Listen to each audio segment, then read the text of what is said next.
Hello दोस्तों, स्वागत है आप सभी लोगों का मेरे यूट्यूब चैनल पर। आज हम लोग 196 नंबर क्वेश्चन से स्टार्ट करेंगे। चलिए स्टार्ट करते हैं। 196 में क्या बोला गया है कि सेंटर खराद मशीन में कितने प्रकार के बेड होते हैं। ऑप्शन नंबर ए 2 प्रकार के, ऑप्शन नंबर बी 3 प्रकार के, ऑप्शन नंबर सी 5 प्रकार के और ऑप्शन नंबर डी भी सेम है। जो कि मैंने पिछली वीडियो में ही बताया था, क्योंकि ये जो आप नीमी की जो क्वेश्चन बैंक है इसमें काफ़ी कुछ करेक्शन हमने किया था, तो जहाँ हमको ज़रूरत पड़ेगी वहाँ हम करेक्शन कर लेंगे। तो अभी इसमें पूछा गया है क्या कि खराद मशीन में हमको कितने प्रकार के बेड होते हैं। तो बेड के टाइप्स हमसे पूछे हैं, तो कितने प्रकार के होते हैं। ऑप्शन नंबर बी आपका सही है, 3 प्रकार के हम लोग बेड प्रयोग करते हैं इसमें। आगे चलते हैं 197 नंबर का क्वेश्चन में। 197 नंबर क्वेश्चन में बोला गया है कि स्क्रू पिच गेज का उपयोग क्या है। ऑप्शन की बात करेंगे। ऑप्शन नंबर ए थ्रेड की लीड की जांच करने के लिए, ऑप्शन नंबर बी थ्रेड के पिच की जांच करने के लिए, ऑप्शन नंबर सी थ्रेड का माइनर डायमीटर की जांच करने के लिए, या फिर ऑप्शन नंबर डी थ्रेड का, ये भी आपका सेम है, ऑप्शन डी भी आपका सेम है। तो यहाँ पे क्या बोला गया है, स्क्रू पिच गेज का क्या है उपयोग, मतलब यूज़ क्यों किया जाता है और कहाँ किया जाता है। तो स्क्रू पिच गेज जो होता है उसका प्रयोग हम लोग करते हैं थ्रेड के पिच की जांच करने में। किसकी? थ्रेड के पिच की जांच करने में, इसलिए आपका ऑप्शन नंबर बी आपका सही है। चलिए चलते हैं, कुछ अदर डिटेल भी हम लोग इसके बारे में देख लेते हैं। तो स्क्रू पिच गेज क्या होता है, इसका एक दूसरा नाम भी होता है जिसे बोला जाता है थ्रेड पिच गेज। अब थ्रेड पिच गेज होता है इसका दूसरा नाम। अब इसमें और डिटेल देखते हैं कि ये मटेरियल की बात करेंगे तो जो इसकी जो पत्तियां होती हैं वो किसकी बनाई जाती हैं, कार्बन स्टील की। तो पत्तियां जो होती हैं कार्बन स्टील की बनाई जाती हैं। हर पत्ती पर इसका पिच साइज अंकित कर दिया जाता है, जिससे हमको चेकिंग करते समय आसानी रहे। तो आगे चलते हैं, आज के लिए इसमें इतना ही। 198 नंबर क्वेश्चन में 198 नंबर क्वेश्चन में बोला गया है कि इस यंत्र का नाम क्या है। एक डायग्राम आपको दे दिया है। ऑप्शन देखते हैं हम लोग। Option number A vernier micrometer, option number B बाहरी micrometer, option number C 3 wire micrometer, या फिर ऑप्शन नंबर डी भी आपका सेम है। सी और डी ऑप्शन आपका सेम है। तो यहाँ जो आप डायग्राम जब इसको आप देखोगे तो ये डायग्राम जो आपको दिख रहा है ये किसका है, ये एक माइक्रोमीटर का डायग्राम है। किसका है? माइक्रोमीटर का डायग्राम। लेकिन जब आप ऑप्शन आप देखोगे तो इन चारों ऑप्शन में कोई भी ऑप्शन सही नहीं है। तो इसलिए मैंने डी ऑप्शन में जो सेम था सी के, उसमें मैंने करेक्शन किया है। तो आपको दिख रहा होगा screw thread micrometer.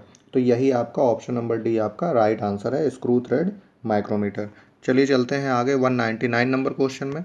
199 number question में क्या बोला गया है, केंद्र खराद में एक्स के रूप में चिन्हित भाग का नाम क्या है। केंद्र खराद में एक्स के रूप में चिन्हित भाग का नाम क्या है। तो देखते हैं एक्स क्या बोला गया है। एक्स यहाँ पे हमको बोला गया है, ये वाले पार्ट को पूछा गया है कि ये क्या है। तो सबसे पहली बात, ये जो ए पार्ट है ये क्या है हमारा, ये है हमारा एप्रन। क्या है हमारा? एप्रन होता है, इसमें ही हमको मैकेनिज्म सभी लगी होती हैं। तो आगे चलते हैं 200 नंबर क्वेश्चन में। 200 नंबर क्वेश्चन में क्या बोला गया है, इसमें बोला गया है कि एक्स के रूप में चिन्हित भाग का नाम बताइए। चलिए देख लेते हैं ऑप्शन हम लोग।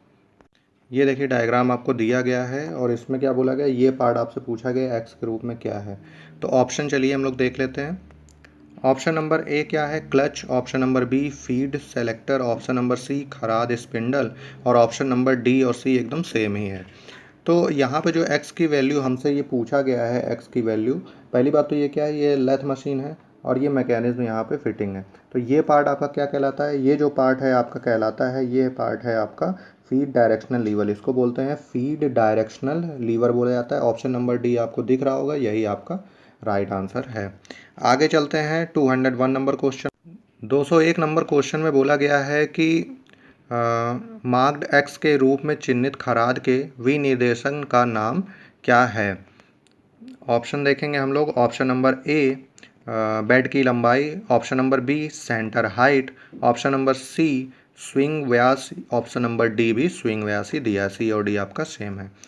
तो यहाँ मैंने बताया था, जो अगर मुझे लगेगा, क्योंकि देखिए जो मैं पिछली वीडियो में मैंने बनाई थी उसमें ही मैंने बताया था कि इसमें करेक्शन काफ़ी है। जो निमिन ने क्वेश्चन बैंक जारी की है इसमें काफ़ी कुछ करेक्शन करना है, क्योंकि इसमें गलतियाँ काफ़ी हैं। तो जहाँ मुझे आवश्यकता पड़ेगी वहाँ मैं कर दूंगा। क्योंकि मुझे यहाँ अभी आवश्यकता नहीं है, क्योंकि ये जो एक्स की ये जो पूछा गया एक्स की वैल्यू वो मुझे पहले ही इसमें दे रखा है। तो ऑप्शन नंबर बी आपका क्या है, सेंटर हाइट, और वही आपका राइट आंसर है। तो एक्स की वैल्यू क्या है, यहाँ पर एक्स जो बोला जा रहा है वो है हमारी सेंटर हाइट है। चलिए चलते हैं आगे। 202 नंबर क्वेश्चन में इसमें क्या बोला गया है, इसमें बोला गया है कि 202 नंबर क्वेश्चन में बोला गया है खराद मशीन में बैक गियर यूनिट का उद्देश्य क्या होता है। ऑप्शन की बात करेंगे, ऑप्शन नंबर ए स्पिंडल की गति कम करने के लिए, option number B spindle speed बढ़ाने के लिए, option number C spindle speed को जल्दी बदलना है, या फिर ऑप्शन नंबर डी भी सेम ही है। अब यहाँ पे बात हो रही है खराद में, मतलब लेथ मशीन में जो एक बैक गियर यूनिट लगी होती है, क्या होती है, बैक गियर यूनिट होती है, और इसका क्वेश्चन जरूर पूछा जाता है देखिए एग्जाम में। तो बैक गियर यूनिट लगाने का उद्देश्य आपका क्या है, पर्पस क्या है आपका कि हम बैक गियर यूनिट लगाते हैं। तो इसका राइट आंसर है ऑप्शन नंबर ए, स्पिंडल की गति को कम करता है। क्या करता है, स्पिंडल की गति को जो हमको कम करना होता है, बैक गियर यूनिट का प्रयोग हम लोग करते हैं। और सबसे पहली बार ये कहाँ लगी होती है, ये जो लगी होती है हेड स्टॉक में लगी होती है। कहाँ लगी होती है, हेड स्टॉक में हमारी बैक गियर यूनिट लगाई जाती है। आगे चलते हैं 203 नंबर क्वेश्चन में। 203 नंबर क्वेश्चन में बोला गया है गेज का नाम क्या है। डायग्राम आपको दिया गया है और पूछा गया है गेज का नाम क्या है। ऑप्शन हम लोग देखेंगे, option number A ring gauge, option number B pitch gauge, option number C filler gauge, और ऑप्शन नंबर डी भी सी के सेम ही है। तो यहाँ पे जो इसका राइट आंसर है, राइट आंसर होगा आपका ऑप्शन नंबर बी, इस pitch gauge, screw pitch gauge. ये क्या है आपका, स्क्रू पिच गेज है। स्क्रू की पिच मापने के लिए आप लोग इसका प्रयोग करते हैं। आगे चलेंगे 204 नंबर क्वेश्चन में। 204 नंबर क्वेश्चन में क्या बोला गया है, इसमें बोला गया है कि पिच की सीमा क्या है जिसे स्क्रू थ्रेड माइक्रोमीटर द्वारा मापा जा सकता है। ऑप्शन की बात करेंगे, ऑप्शन नंबर ए 0.01 से लेके 0.05 millimetre, option number B 0.02 to 3.5 millimetre, option number C 0.25 to 3.5 millimetre, और ऑप्शन नंबर डी और सी आपका सेम है। तो यहाँ पे जो राइट आंसर है आपका, राइट आंसर है ऑप्शन नंबर सी, 0.25 से लेके 3.5 मिलीमीटर तक की स्क्रू थ्रेड को स्क्रू की थ्रेड को या पिच को हम लोग स्क्रू थ्रेड माइक्रोमीटर के द्वारा माप सकते हैं। आगे चलते हैं नेक्स्ट क्वेश्चन में। नेक्स्ट क्वेश्चन में क्या बोला गया है कि मीट्रिक स्क्रू थ्रेड विमा की किस रेंज को स्क्रू थ्रेड माइक्रोमीटर द्वारा मापा जाता है। ऑप्शन की बात करेंगे, ऑप्शन नंबर ए M1 से लेके M6 तक, ऑप्शन नंबर बी M1 से लेके M12 तक, ऑप्शन नंबर सी M1 से लेकर M30 तक, या फिर ऑप्शन नंबर डी और सी। अब यहाँ डी और सी देखिए सेम है। तो यहाँ पे क्या हमसे पूछा गया, यहाँ पे पूछा गया है मीट्रिक स्क्रू थ्रेड है, उसकी जो विमा है वो किस रेंज तक स्क्रू थ्रेड माइक्रोमीटर के द्वारा माप सकते हैं। तो इसका जो राइट आंसर है वो होता है M1 से लेके M30, ऑप्शन नंबर सी आपका सही है। M1 से लेके M30 तक हम लोग स्क्रू थ्रेड माइक्रोमीटर से माप सकते हैं। आगे चलते हैं 206 नंबर 206 नंबर क्वेश्चन में क्या बोला गया, इसमें बोला गया व्यवहार में ऑपरेटर के कौशल को रिकॉर्ड करने के लिए किस चार्ट का उपयोग किया जाता है। ऑप्शन नंबर ए परीक्षण chart, option number B levelling chart, option number C ज्यामितीय चार्ट, या फिर ऑप्शन नंबर डी प्रदर्शन चार्ट। तो इसका राइट आंसर क्या है, और राइट आंसर होगा ऑप्शन नंबर डी प्रदर्शन चार्ट। परफॉर्मेंस चार्ट के द्वारा किसी भी ऑपरेटर के व्यवहार का अध्ययन किया जाता है। आगे चलते हैं हम लोग 207 नंबर क्वेश्चन में। 207 नंबर क्वेश्चन में क्या बोला गया है, इसमें बोला गया है किस बियरिंग का भार उसके अक्ष के समांतर होता है। आगे देखते हैं option number A needle bearing, option number B thrust bearing, option number C plain bearing, या फिर option number D split bearing. तो यहाँ हमसे क्या पूछा गया, बियरिंग के बारे में पूछ रहा है और बोल रहा है कौन सी ऐसी बियरिंग है जिसका जो भार है उसके अक्ष के क्या होता है, समांतर होता है। मतलब जो बियरिंग की अक्ष है और भार की अक्ष जो होती है वो एक दूसरे के समांतर होती है। तो ऐसी कौन सी बियरिंग होती है, ऐसी बियरिंग को हम लोग बोलते हैं thrust bearing. Option number B आपका सही है। आगे चलते हैं नेक्स्ट क्वेश्चन में। 208 नंबर क्वेश्चन में क्या बोला गया है, 208 नंबर क्वेश्चन में बोला गया है कि कुल उत्पादक, क्या बोला गया है, कौन सा कुल उत्पादक रख रखाव से संबंधित है। ऑप्शन नंबर ए ग्राहकों को दोषपूर्ण सामानों की सप्लाई करना। ऑप्शन नंबर बी अनिर्धारित रखरखाव। ऑप्शन नंबर सी उत्पाद की गुणवत्ता को बिना बढ़ाए वस्तुओं का उत्पादन करना। ऑप्शन नंबर डी रखरखाव लागत कम कर देता है। तो यहाँ पे हमसे क्या पूछा गया था, यहाँ से हमसे पूछा गया था कि जो उत्पादक है उससे रख रखाव से संबंधित कौन सा हम लोग पद लेंगे यहाँ पे। तो यहाँ पे जो इसका जो राइट आंसर है, राइट आंसर आपका क्या होगा, ऑप्शन नंबर डी रख रखाव लागत हम लोग कम कर देता है। आगे चलते हैं हम लोग नेक्स्ट क्वेश्चन में, 209 नंबर क्वेश्चन में। 209 नंबर क्वेश्चन में क्या बोला गया है, इसमें बोला गया है लीन विनिर्माण OEE के लिए उच्च स्तरीय सूत्र क्या होता है। Option number A availability into quantity into quality. Option number B availability into productivity into quality. Option number C product output into quality into availability. और option number D product output into quantity into quality. तो पहली बात यहाँ पे जो OEE के बारे में बोला गया है, OEE होता क्या, पहले इसके बारे में देख लेते हैं। इसका फुल फॉर्म होता है, जो OEE यहाँ पे बोला गया है इसका फुल फॉर्म होता है ओवरऑल इक्विपमेंट इफेक्टिवनेस। क्या होता है, ओवरऑल इक्विपमेंट इफेक्टिवनेस होता है। और जो इसका फॉर्मूला ये लोग पूछ रहे हैं OEE का, उसका फॉर्मूला होता है availability into productivity into quality. तो क्या होता है, जो इसका फॉर्मूला होता है OEE equal to availability into productivity into quality. इसलिए आपका ऑप्शन नंबर बी आपका सही है। आगे चलते हैं 210 नंबर क्वेश्चन में। 210 नंबर क्वेश्चन में क्या बोला गया है, इसमें बोला गया है असेंबली तकनीक की विधि को पहचानिए। एक डायग्राम आपको यहाँ दे दिया गया है और इस जो मेथड है उसको पूछा गया है। चलिए चलते हैं हम लोग ऑप्शन देखते हैं। Option number A dowelling, option number B pinning, option number C pinning और ऑप्शन नंबर डी स्टैकिंग। तो यहाँ जो जो डायग्राम दे रखा है उस डायग्राम में क्या है, वो प्रोसेस कहलाता है हमारा डॉवलिंग। इसलिए आपका ऑप्शन नंबर ए आपका सही है। अब डॉवलिंग के बारे में थोड़ा हम लोग जानेंगे, डॉवलिंग होती क्या है। अब डॉवलिंग का प्रयोग हम लोग वहाँ करते हैं जहाँ पर हमको दो या दो से अधिक पार्ट को निश्चित अवस्था में सेट करने की आवश्यकता होती है, तो वहाँ प्रोसेस होता है डॉवलिंग करते हैं। अब डॉवलिंग के लिए करते क्या है, इसमें हम लोग प्रयोग करते हैं डॉवल पिन, या जिसे हम गाइड पिन भी कहते हैं, और या फिर रिटेनिंग स्क्रू। इसके द्वारा हम लोग दो पार्ट्स को एक निश्चित अवस्था में सेट कर देते हैं। आगे चलते हैं 211 नंबर क्वेश्चन में। 211 नंबर क्वेश्चन में बोला गया है बोल्ट के प्रकार की पहचान करिए। एक डायग्राम आपको दे दिया है और इसमें बोल्ट की पहचान के बारे में पूछा है। चलिए ऑप्शन देखते हैं। Option number A clearance hole के साथ bolt. Option number B body fit bolt. Option number C anti fatigue bolt और option number D T bolt. तो यहाँ पे जो ये बोल्ट आपको दे रखा है डायग्राम में, ये बोल्ट आपका कैसा बोल्ट है, ये जो बोल्ट है आपका ये है क्लियरेंस होल के साथ बोल्ट। ऑप्शन नंबर ए आपका सही है, क्योंकि आप यहाँ देखोगे तो इसमें थोड़ा सा बोल्ट के बाद इसमें इस जगह पे थोड़ा क्लियरेंस है, इस वजह से वो क्लियरेंस होल के साथ बोल्ट बोला गया है। ऑप्शन नंबर जो आपका ए है वो आपका सही है। आगे चलते हैं 212 नंबर क्वेश्चन में। 212 नंबर क्वेश्चन में क्या बोला गया है, इसमें बोला गया है असेंबली तकनीक में दिखाए गए भाग के प्रकार का नाम बताइए। ये आपका एक डायग्राम दे दिया है, इसके बारे में हमसे पूछा गया है। ये पिन एक लगी हुई है, ये दो पार्ट हो गए आपके, और इसका क्रॉस सेक्शन, ये वाले पार्ट क्या है, क्रॉस सेक्शन दिखाया गया है। आगे चलते हैं, ऑप्शन देखते हैं। Option number A taper pin, option number B split pin, option number C cotter pin और option number D spring pin. तो यहाँ पे ये जो पिन बोला गया इसके बारे में ही पूछा गया है कि ये पिन आपकी कौन सी है। तो ये पिन आपकी जो है option number C cotter pin है। कॉटर पिन ये लगी है जो पिन, ये कैसी होती है, कॉटर पिन होती है। अब ये कॉटर पिन तो है, थोड़ा इसके बारे में जान लेते हैं कॉटर पिन है क्या।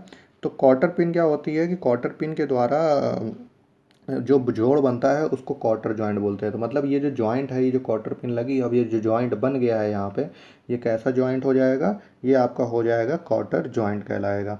और ये जॉइंट जो होता है कैसा होता है, जो कॉटर पिन का जॉइंट होता है ये होता है टेम्परेरी जॉइंट। कैसा होता है, टेम्परेरी जॉइंट, परमानेंट नहीं होता है, इसको आप खोल सकते हो। आगे चलते हैं नेक्स्ट क्वेश्चन में। 213 नंबर क्वेश्चन में क्या बोला गया है, इसमें बोला गया है असेंबली तकनीक में डॉवेल का उपयोग क्या है। ऑप्शन की बात करेंगे, ऑप्शन नंबर ए, दो या दो से अधिक भागों को सटीक स्थिति में रखने के लिए। ऑप्शन नंबर बी, एक साथ घटकों को सुरक्षित करना। ऑप्शन नंबर सी, ड्रिलिंग की आवश्यकता को समाप्त करना। और ऑप्शन नंबर डी, फिट की दक्षता बनाए रखना। तो इसका जो राइट आंसर है ऑप्शन नंबर ए, आपका क्या है, दो या दो से अधिक भागों को सटीक स्थिति में रखना। जो पिछला क्वेश्चन था उसमें ही पूछा गया था डॉवलिंग के बारे में, उसमें मैंने आपको बताया था कि डॉवल पिन या रिटेनिंग स्क्रू और या फिर गाइड पिन के द्वारा ऐसा प्रोसेस किया जाता है, डॉवलिंग प्रोसेस। तो अब ये डॉवल क्या होता है, डॉवल एक प्रकार की पिन होती है जिसे डॉवल पिन बोला जाता है या डॉवल ही बोलते हैं। और इसको कभी कभी गाइड पिन भी बोला जाता है क्योंकि ये दो होल्स को आपस में गाइड करने का काम भी करता है। अब इसके बारे में इसका जान लेते हैं मटेरियल क्या होता है। जो डॉवल पिन होता है इसका मटेरियल होता है, कभी कभी ये लकड़ी की भी बनाई जाती है, प्लास्टिक की बनाई जाती है और ज़्यादातर मेटल्स का प्रयोग करते हैं हम लोग। अगर हम टाइप्स की बात करें कि डॉवल पिन जो होती है कितने टाइप्स की होती है, तो टाइप्स आपके दो हैं, एक होती है पैरेलल डॉवल पिन और दूसरी होती है टेपर डॉवल पिन। तो आशा करता हूँ आपको समझ में आया होगा। चलिए चलते हैं नेक्स्ट क्वेश्चन में, 214 नंबर क्वेश्चन में। 214 नंबर क्वेश्चन में क्या बोला गया है, इसमें बोला गया है कि किस रखरखाव रिकॉर्ड में मशीन के चालू होने की तारीख का उल्लेख रखते हैं। ऑप्शन की बात करेंगे, ऑप्शन नंबर ए, निरीक्षण जांच सूची। ऑप्शन नंबर बी, उपकरण रिकॉर्ड। ऑप्शन नंबर सी, उत्पाद की नियमावली। या फिर option number D, servicing manual. तो यहाँ पे देखिए क्या बोला गया है, इसमें बोला गया है रख रखाव का रिकॉर्ड में मशीन के चालू होने की तारीख का उल्लेख कौन से रिकॉर्ड में हम लोग करते हैं। ये पूछा गया है कि मशीन जब लगाई जाती है तो वो कब से चालू हुई है और तो उसकी तारीख का वर्णन किस रिकॉर्ड में किया जाता है। तो यहाँ आपका राइट आंसर है ऑप्शन नंबर बी, उपकरण रिकॉर्ड। क्या होता है, ऑप्शन नंबर बी, उपकरण रिकॉर्ड, जिसे इंग्लिश में इक्विपमेंट रिकॉर्ड भी कहते हैं। अब इसमें क्या होता है कि इक्विपमेंट रिकॉर्ड में क्या होता है, इसमें मशीन और इक्विपमेंट की पूरी हिस्ट्री सीट होती है। अब हिस्ट्री सीट की बात करेंगे तो हिस्ट्री सीट मतलब क्या क्या चीज़ें होती हैं, तो एग्जांपल के रूप में हम लोग देखते हैं कि इक्विपमेंट रिकॉर्ड में हम लोग को निम्नलिखित चीज़ें देखने मतलब पता चलती हैं। पहली बात हमको पता चलेगी मैन्युफैक्चरिंग एड्रेस, मतलब वो जो मशीन आई है वो कहाँ से मैन्युफैक्चर हुई है उसका एड्रेस रहेगा। किसने सप्लाई की है तो सप्लायर का भी एड्रेस रहेगा।